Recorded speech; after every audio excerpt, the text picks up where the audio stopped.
समाजवाद भन्नु उद्योग जति सबै बेची पठाउने एउटै कुण्ड खोल्ने त्यो समाजवाद होइन।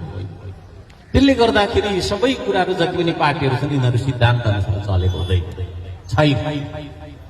तर हाम्रो श्रम संस्कृति चाहिँ हामीले के गरिरहेछौँ त भन्दाखेरि श्रम संस्कृतिले चाहिँ श्रम गर्नुपर्छ, श्रमलाई पूजाको रूपमा, सम्मानको रूपमा, बाँच्ने आधारको रूपमा हामीले लिनुपर्छ भनेर त्यो खालको विचारबाट म धेरै लामो भन्दिनँ होइन, हामी हिँडिराखेका छौँ र त्यो अनुसार हामी बाँची पनि राखेका छौँ।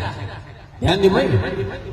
हामी फेरि म यहाँहरूलाई भन्न चाहन्छु एकछिन है, तपाईहरू यो श्रम संस्कृति संगठनमा आइसकेपछि अनिवार्य रूपमा काम गर्नै पर्छ। माटो नसुइकन तपाईँ श्रमदाता बन्नै सक्नुहुन्छ, ढुङ्गा नबोकिकन तपाईँ श्रमदाता हुँदै होइन।